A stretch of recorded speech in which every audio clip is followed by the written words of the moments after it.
last time, I don't know if it worked, but it said like it had this thing on the whole time, and then you saw Hannah's meeting. Actually, I wonder what happens. Okay, so if I hit view stream on YouTube, I'm gonna tell you what happens. It's still setting up. It's done and redirecting to YouTube. So it says we should be live right now. It is.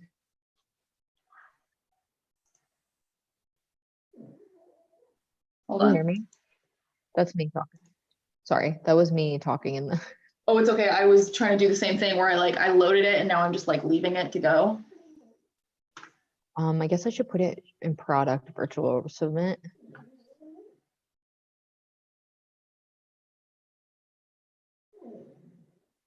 Yep. Yeah, we'll just see. I mean, who knows? We've got 15 people registered. We'll see if anybody actually joins, but. Man, I gotta tell you, when we did the last virtual book club, there were 12 people registered and one person showed up. You're kidding.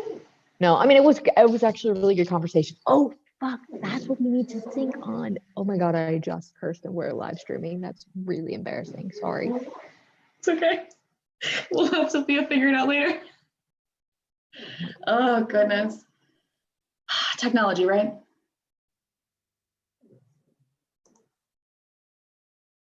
I also got smart and turned off my pump up music because I figured if we are using somebody else's music in YouTube, we're probably gonna get in trouble. So otherwise I'd just have music playing right now while I waited for people to sign on.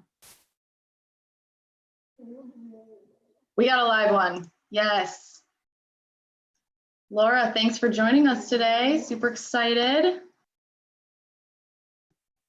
Hi, Jessica. Hi, Laura.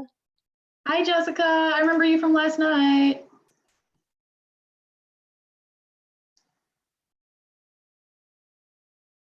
All right. Hi, everybody. It's 11:30. I see we got people just starting to trickle in. I'm going to give us another couple seconds here before we actually get started and I hit record. But yeah, let us know where you're calling in from. Jessica, I know you told me yesterday where you were from, and I cannot remember now. Actually, I didn't. Austin, Texas. Austin, Texas. Excellent. I actually have family that lives in Austin. They love it there. Oh, yeah, it's really, really nice. I like it too. It's good. All right, so we're just to let you in a little bit, we're expecting a smaller crowd here today, so that's actually kind of exciting because that way we can kind of have more time to dig in on specific questions people have. Hi, Robin. Good morning. And so we'll get started here in about. Let me just hit record and we'll get started. And then as people come in, we will greet them as they come. All right, so good morning. Happy Friday. Time is meaningless. Days don't matter anymore. It feels crazy, right? But it's Friday, we're excited, I'm celebrating. And I'm really excited to dig into this topic with you guys and get your questions answered and hopefully get your job searches launched. So we had a couple people that wrote in with questions. Nothing was really, not that it wasn't specific, but it wasn't like, how do I find, lion tamer jobs on PowerToFly? A lot of the questions that were asked were about, phrasing on resumes, how to position things. So we've got a couple of those in the tank. I can start going through those answers as well. But the other thing that we wanted to talk about a little bit, since it was a big focus of the last Chat and Learn, was Boolean searching on the platform. How you do that, how you set up job alerts on the platform, and those kind of things. So I know we've only got a couple people on the line here, but by a show of hands, does anybody want to talk about the Boolean search stuff and do that first? Or would you rather I start with the pre-asked questions about showing transferable skills on your resume and that kind of thing? Thumbs up, thumbs down, anything? No? Okay. All right. So to get us started here, so we're going to do some crazy stuff here. I'm going to share my other screen while I pull that up. Hold on. Let's get logged in on PowerToFly. I'm going to log into the PowerToFly platform using my talent login. So instead of an admin, so that way it'll look exactly like what you guys see when you log in. Let's see here. And then that way we can, everything will be a good mirror and you won't have to worry about like, oh, well, that doesn't look like that when I log into the platform. And apologies, my dog is snoring in the background still.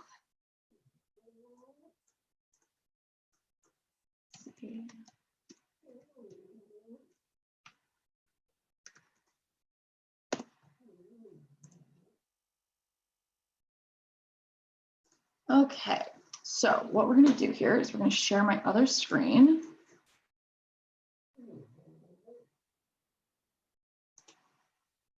Share that.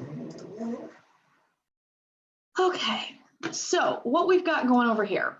This is what you see when you log into the platform. Now, everybody's going to look a little bit differently depending on what's recommended for you. This panel up here is mostly done based on either your search history or the skills that you've entered into your profile. Things like your companies that you follow section, again, that'll look different because it depends on what companies you follow. Right now, I'm only following PowerToFly because I'm not actively looking for any other jobs. All right, so we're gonna accept our cookies. We're gonna go up to the jobs tab and we're gonna go and look at our keywords or our Boolean search and how that all works. So one of the things that I think people don't really look at real closely, or they aren't sure or aren't aware that it exists, is this little icon right here with the little question mark. If you hit that, it's gonna give you a really quick intro to Boolean search, right? And it can seem a little bit, I don't know, it won't be quite as intuitive as maybe some of the other search functions you've used or search engines you've used. So it's important to familiarize yourself with this, but also understand that this is one of those weird areas where it's a little bit art and a little bit science. All right, so there's instructions here that tell you, how the keywords work, how quoted searches work, nots, ors, ands, how to use these tools in your searches. But the other thing that they don't really explain is that you can go to a point where you are being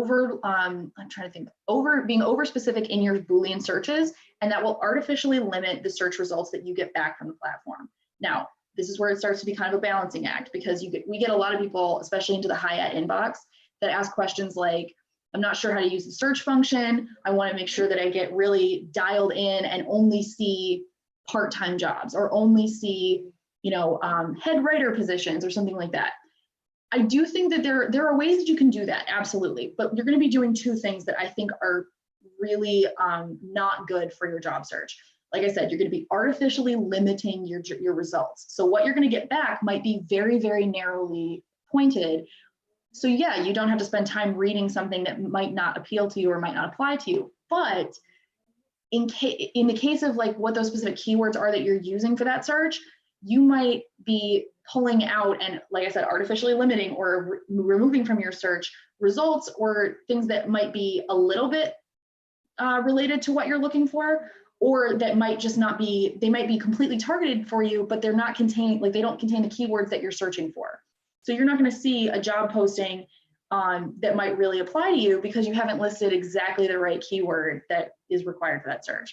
So what I tell people when they're going in to search our job platforms and search our job board, cast a wider net. You can always narrow in more closely, and you can always kind of use your brain instead of relying solely on the search algorithm and on our search parameters to figure out what you're looking for. The other thing is, it's a lot like dating in that you end up like talking to and interacting with people that are clearly not good fits for you from the start. But by doing that and by reading, in a job search capacity, by reading these job descriptions, not only do you get a better idea of what you actually want in a job or what you're looking for, you can also find keywords that will help you avoid listings that don't pertain to you. So you're going to have to, I know that it's much more appealing to say, okay, we're going to set up this alert, or we're going to set up this job search, and this is the only thing you're going to have to use. You only have to check back to this. You're not going to waste your time reading jobs that don't apply to you, blah, blah, blah. It sounds really appealing. However, I don't think it's realistic. I think you're going to spend time reading some job listings that don't apply to you, but it's useful in the end because, like I said, that way you're not missing out on something that might be a really great opportunity for you, but you didn't have your keywords set up just right, so you never saw that listing. So to get down to brass tacks about this, I was planning on soliciting some examples from the audience in case anybody is curious about the jobs that they're searching for. So if anybody wants to throw something up in the chat, maybe searches that you've performed recently that you don't think you got the right results on, or if you have a role or a location that you're looking at, I'm more than happy to show you how I would handle that search. Other than that, I can come up with an example, but I'm more, we call it working smarter, not harder. I like to try and make sure that if I'm showing somebody how to do something, we're accomplishing some work and doing something useful with it, as opposed to just a training exercise. Okay, so Jessica is talking about searching for C#. So C#, for anybody that doesn't know, is a coding term. I had to learn this, as part of like my kind of induction into PowerToFly. I don't have a tech background, so it was a lot of a very high learning curve for me to get all these terms under my belt. So Jessica, are you looking remote jobs, or are you searching for a specific area? Like I know you said you were from Austin. Yeah, remote and Austin, Texas. It's just when I do C#, I get a lot of C++ jobs also. Okay. Yeah, because it drops the sharp or the pound or the whatever you want to call it now. Yes. All right. So there's a couple different ways to go at this. So what we could do, so like when you go and click into the search bar here, you're going to see all these drop-down menus, right? And these are supposed to be a somewhat of a shortcut to get you to jobs that are in these categories. I like to play with this. I don't like it to be my sole source of, like I don't want it to be the only thing I put into the search bar. So we're going to go in here and we're going to type in, like you had been doing, the C#. I'm assuming this is how you've been entering it previously.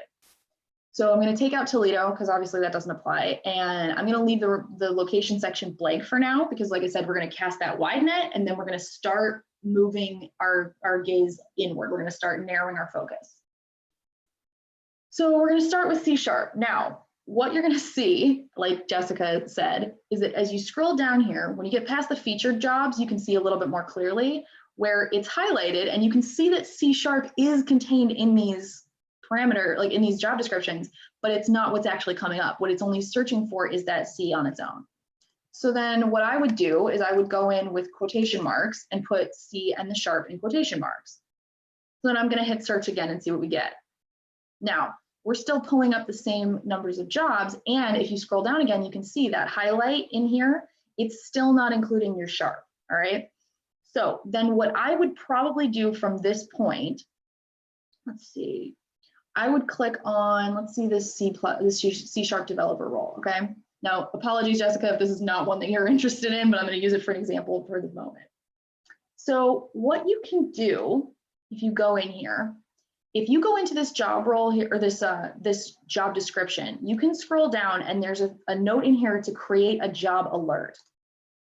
If you click on this, this is how you can help. It helps the job alert function. It's like a secondary arm of our services outside of just the job boards.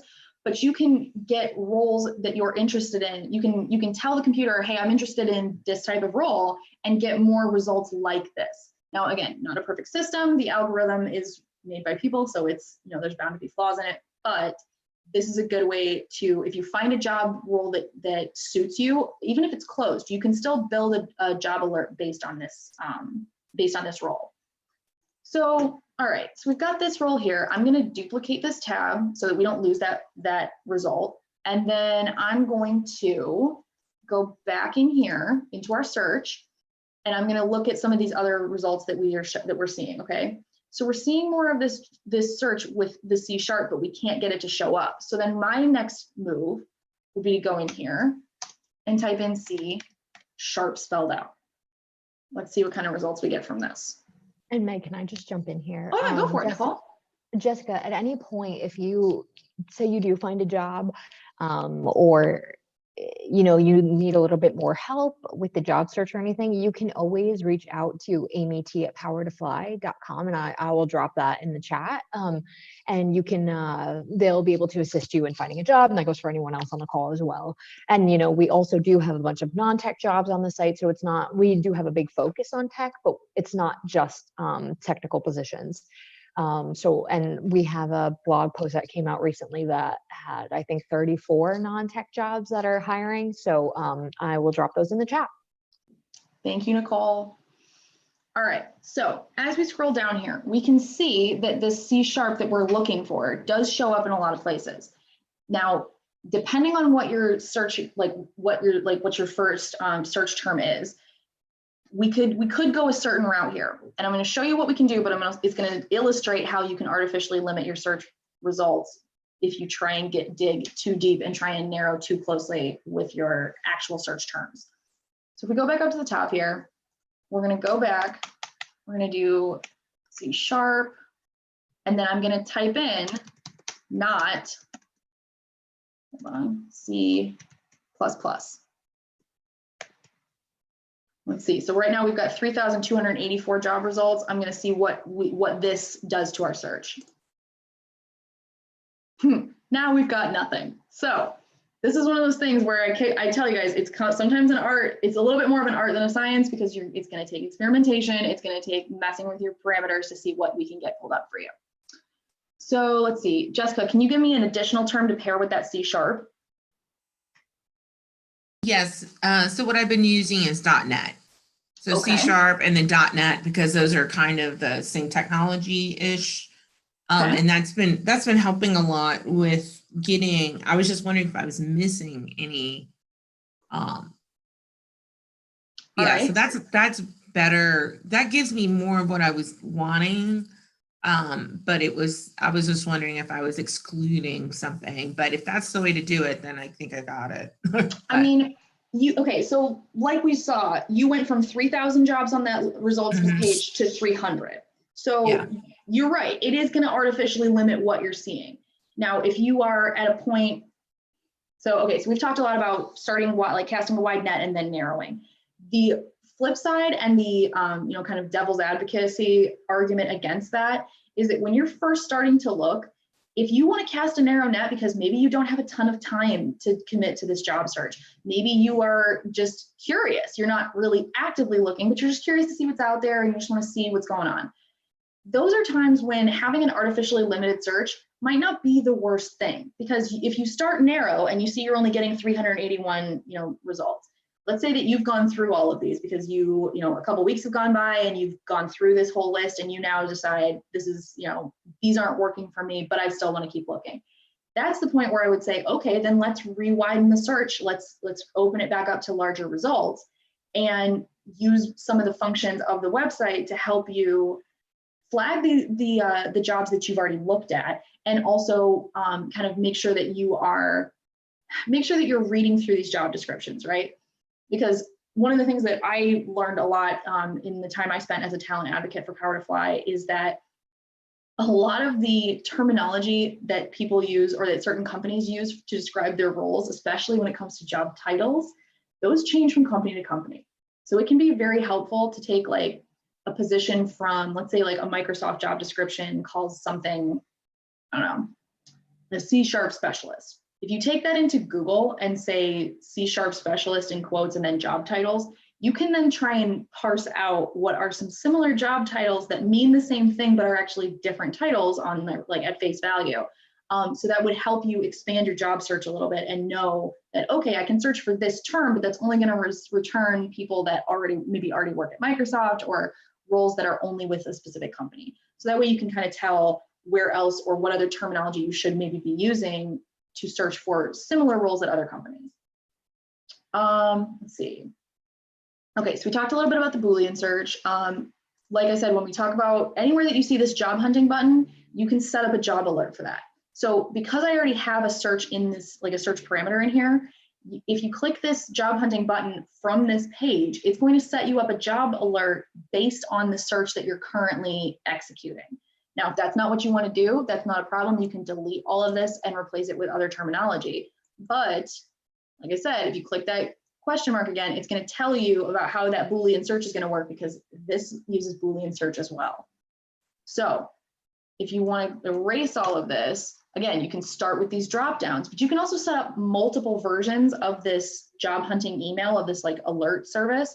You're still only going to get one email a week. So you're not going to be inundating yourself with 40 versions of the same email. It's going to combine all of these search parameters and send you results based on those. Like I said, I don't think you have to have every field filled in here. So like if I don't want to search for jobs in Toledo, it's just set at Toledo because that's my default. You can also add in companies that you would like, and so it will return to you jobs that come up from those companies.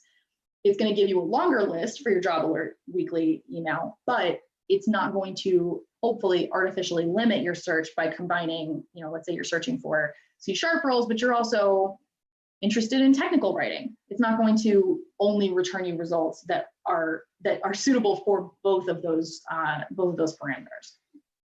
Let's see what else we can talk about here. All right, so to touch back, we only got 12 minutes left, so I want to go back to some of the questions that were pre-submitted. We had a lot of people that had questions about how to position your resume to either highlight different skills, or especially one of the really popular ones was if you've been working as a freelancer and you're looking to go back into corporate. Ooh, can you start a job posting without applying to it? Robin, that's a really good question. Because I found a job yesterday, because I've just been on the site for maybe a week. Okay. And I was just interested in it, and I wanted to go back to it later. So I clicked the I'm interested button, and it said, we'll be sending your profile to Google. But I didn't want that. I just wanted to look at it later. Okay. All right. So two things. With the I'm interested button, sometimes companies have it set up so that the I'm interested button leads you outside of our website and will take you directly to where they want you to apply, like in their ATS, or to their website directly, wherever they host their application services, right? If it does not, the other thing that it's going to do is you'll get that email like you had described, and it's going to add you to a list for the company to review. Now, totally cool if you just wanted to be able to go back and see it later or something. That's not a problem. And adding yourself to that list that the company's going to review, it's not a bad thing. Even if you are no longer interested in it, if they contact you and they're interested, in interviewing you for the position and you're no longer interested in applying for it, that's not a bad thing, because like I said, what you can always do is say, hey, I'm actually not interested in that role anymore. I saw this other one with your company and I'd really like to talk to you about such and such. It's because you've already got a live body on the line. You've got somebody that's interested. They're showing interest in your application. Nothing wrong with that. If you just wanted it to go back and refer to later, that's still not a problem. So if I go into my profile here, I'm trying to think if I can see my activity on this. No, I can't see my own activity, but I can go back in and see what jobs I had interest in, and you can always change that at a later date too. So let's find a job in here. Java developer for Kin and Carta. I am in no way qualified for this role. I'm going to click I'm interested. Okay, great. That's awesome. They're going to put me on this list. They want to send me out here so I can apply. That's all well and good. If you go back in here and you decide you are not interested anymore, hold on. Oh, okay. Now I've got to flag the dev team about a bug, but it should be able to let you unregister your interest. You should be able to take yourself off of it. So I'll get with the dev team and make sure that we address the bug on this particular job listing, but you should be able to unregister yourself so that you are no longer on that list. Now, leaving yourself on that list, again, not the end of the world. They'll see it, they'll realize this person's not suited, not a big deal. When it comes to, go ahead, sorry, Nicole. No. And then this goes back to what I kind of mentioned in the beginning about following a company. So, say that you did star this job, you would become a follower for that company. And so you would get updates when they have job listings. So I don't know what your background is, but then you might be able to find a job that's similar to that, or something that you feel is more of a fit for you. So that's what also happens there when you click the I'm interested. That's a good point, Nicole. Thank you for bringing that up. You're welcome. All right. So then, hold on here. Job hunting help. Oh, go right ahead, Nicole. And then also, and dropped in the chat that they're looking for a data analyst job in the Bay Area. And so they were looking for any help with that once you finish this. All right. So I'm going to go in here and I'm going to unfollow Kin and Carta because I don't need to follow them. All right. So let's go back in here. Data analyst job in the Bay Area. All right, so let's go to jobs. We're going to start with data analyst. Sorry for my abysmal spelling. And then we're going to say, it says Bay Area, but the one thing you have to know about if you're going to enter locations here, you have to pick one from the drop-down menu. You can't just type in Bay Area, hit enter, hope for the best. So let's start with San Francisco. And if we need to move it, we can do that later. So I'll hit search. So we've got 35 results. We can sort them by either relevance or the post date. I mean, I kind of go back and forth on which one's more viable. It really depends on how many search results you're looking at. If you have something in like the thousands, I would say start with post date, only because that way you can see the newer roles first. But the deeper you are in your search or the longer you've spent time job hunting, you know that not all job postings get updated as quickly as we'd like. So I tend to look with relevance. I tend to like the relevance sort a little bit better, just personally. All right, so let's see here. NN was the person looking for this, so hopefully this is helpful to you. Now, if you had anything else that you wanted to put in here, like let's say you wanted to look for data analyst and you were hoping to be in something with financial, right? You can go in here and add in caps, because it has to be in caps, and financial. All right, so that's going to lower us to 6 results. Now it's also going to, like, since we've added in that extra financial term, you're going to get to a situation where the analyst part might be looked at as secondary, even though you've got it listed first. So this is, again, another example of how you can artificially limit your search based on adding or subtracting terms from here.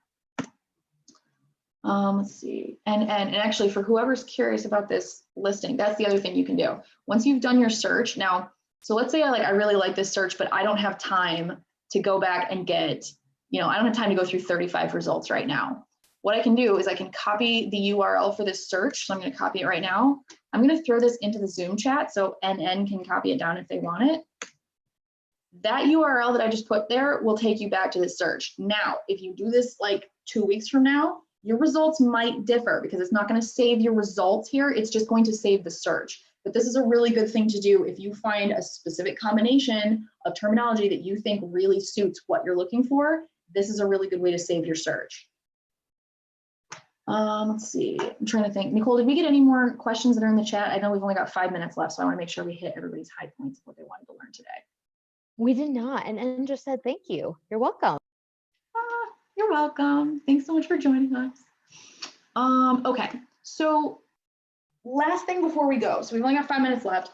When we're talking about, people had a bunch of questions about your actual profile and how to phrase things on your resume, how to structure things. I'm going to go back in here to my profile so that I can show you guys kind of what I would recommend in some of these instances, right? So hold on here on my other screen. I'm going to pull up some of our questions.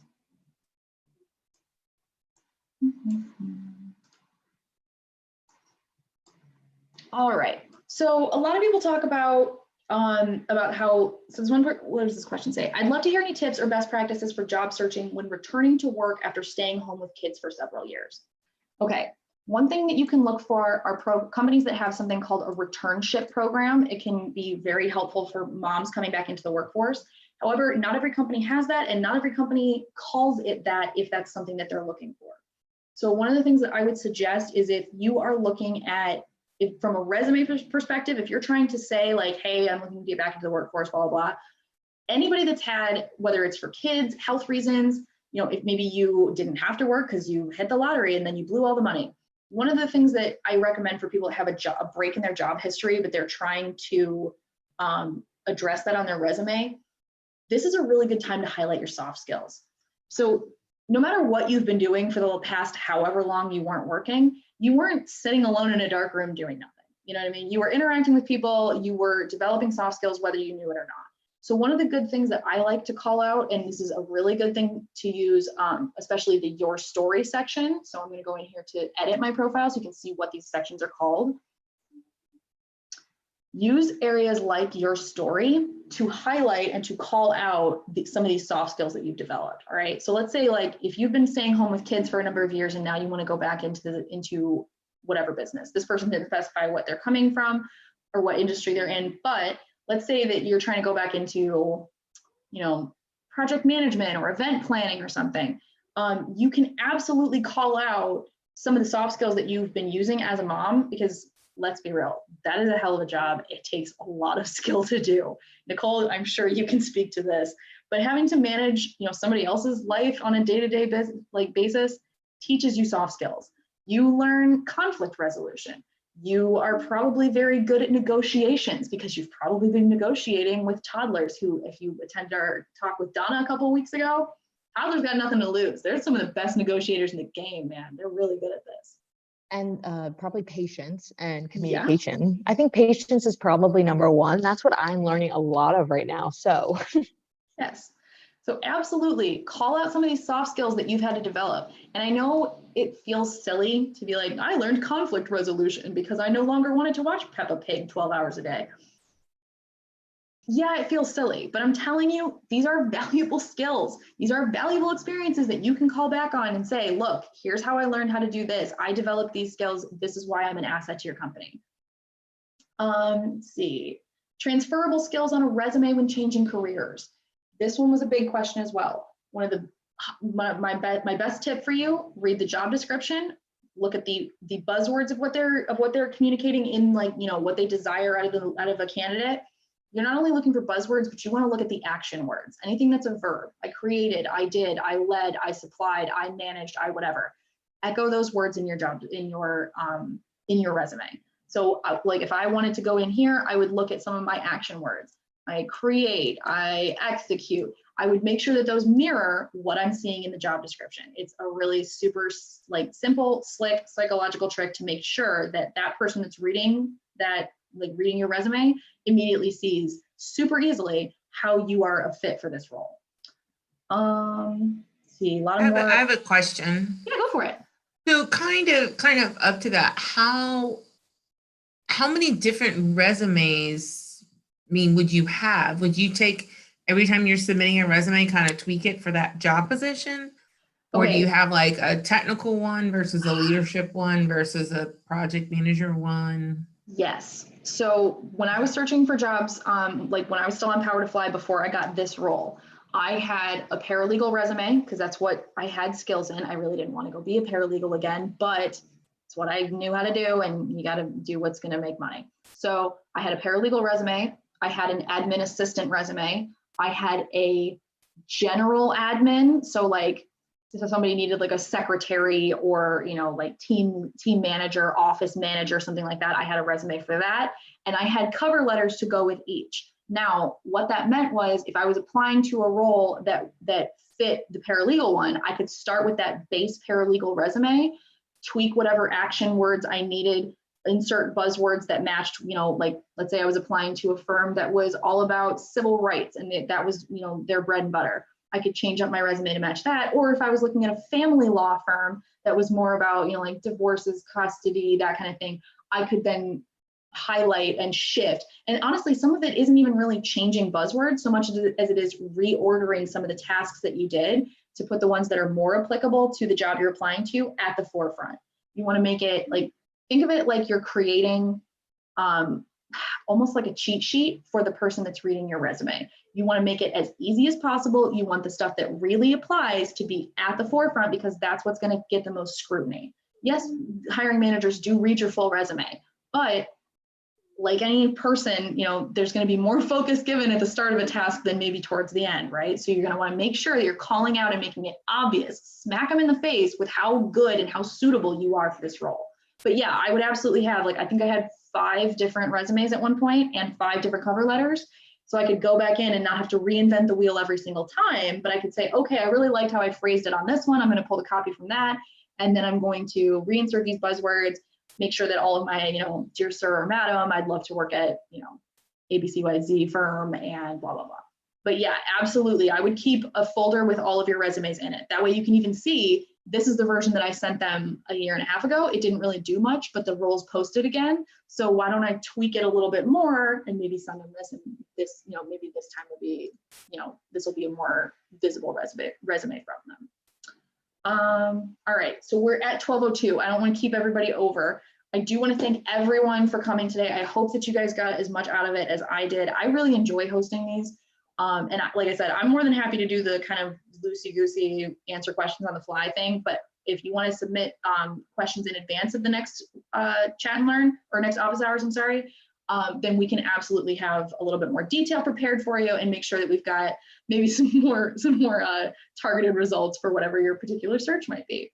And if you're really interested in dialing in on your resume, I highly recommend you check out our upcoming chats with Heather Cole. She's our resident career counselor. She's amazing.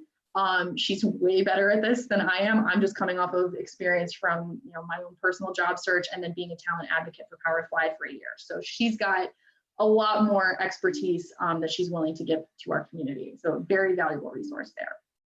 But yeah. Yep, and I just want to follow that up with thanks for joining. I kind of like when it's a smaller group; it's a little bit more intimate, so that's always really nice.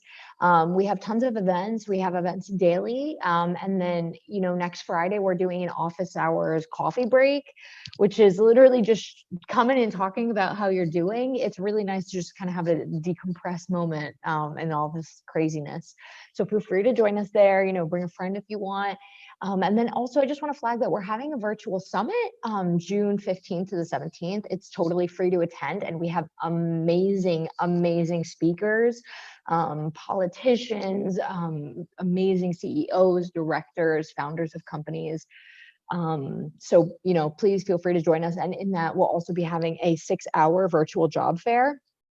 So you're free to attend that. Just go ahead and register when you get a chance, and I will include the registration in the follow-up email with this rewatch for this.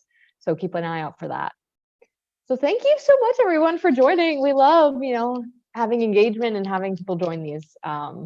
You're what keeps our community alive, and us. Thanks, guys. Have a nice Friday. Bye.